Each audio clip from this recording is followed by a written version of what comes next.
What was one of the stories that proved Israel wasn't a righteous people, and why?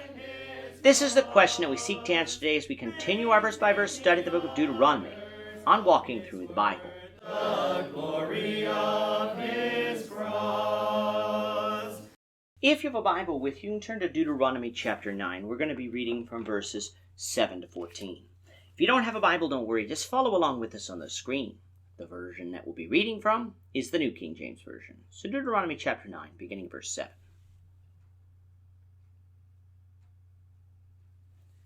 Remember, do not forget how you provoked the Lord your God to wrath in the wilderness. From the day that you departed from the land of Egypt until you came to this place, you have been rebellious against the Lord.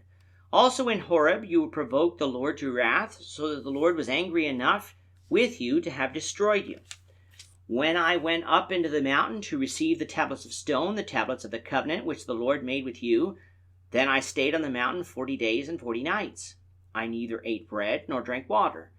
Then the Lord delivered to me 2 tablets of stone written with the finger of God, and on them were all the words which the Lord had spoken to you on the mountain from the midst of the fire in the day of the assembly. And it came to pass, at the end of 40 days and 40 nights, the Lord gave me the tablets of stone, the tablets of the covenant. Then the Lord said to me, Arise and go down quickly from here, for your people, whom you brought out of Egypt, have acted corruptly. They have quickly turned aside from the way which I commanded them. They have made themselves a molded image. Furthermore, the Lord spoke to me, saying, I have seen this people, and indeed they are a stiff-necked people. Let me alone, that I may destroy them, and blot out their name from under heaven. And I will make of you a nation mightier and greater than they. Moses in this section has been giving Israel a history of their nation and all that God has done for them. He has shown them how God provided for them and how God punished them for disobedience.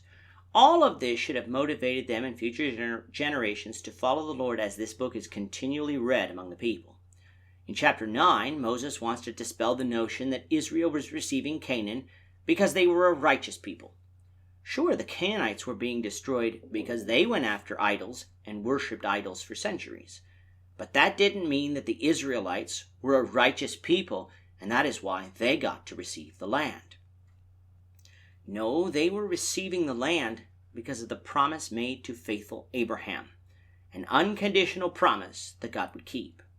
In order to prove to Israel that they were not a faithful people, but a stiff-necked people who were only alive because of God's mercy and grace, Moses turns to the story of the Exodus.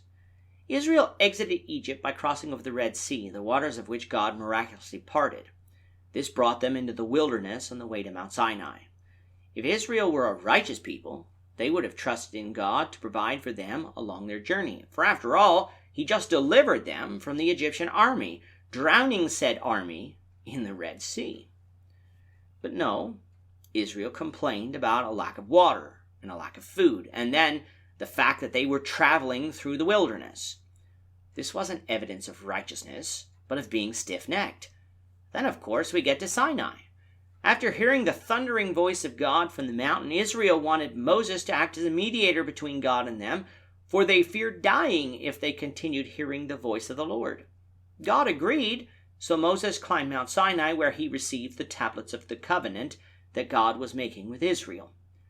Moses was gone on Mount Sinai for 40 days and 40 nights, almost 6 weeks. And it is in those 6 weeks that Israel forgot the God that brought them out of Egypt. Let's reread part of that story found in Exodus chapter 32, verses 1 to 6. Now when the people saw that Moses delayed coming down from the mountain, the people gathered together to Aaron and said to him, Come, make us gods that shall go before us. For as for this Moses, the man who brought us up out of Egypt, we do not know what has become of him.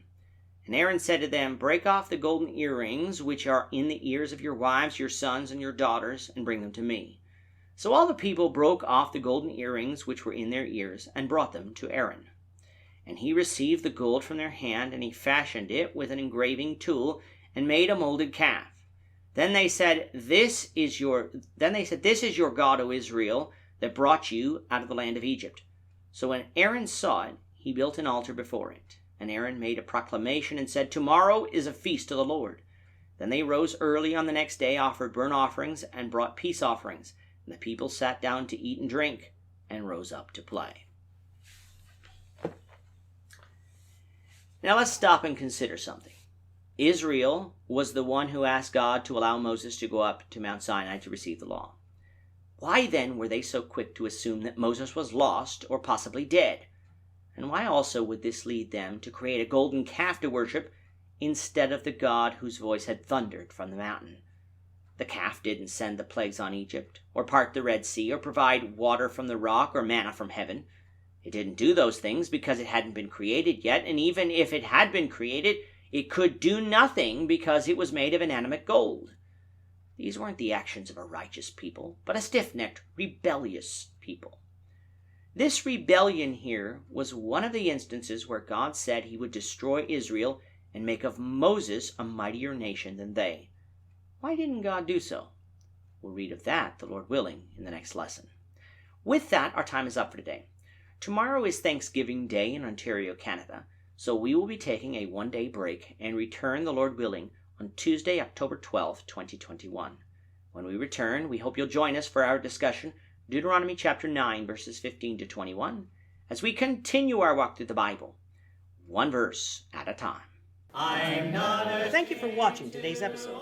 We hope that you found it edifying and ask that you not only subscribe to our channel and podcast, but that you like and share this episode among your friends, so that the saving gospel of Jesus Christ can go out to the whole world.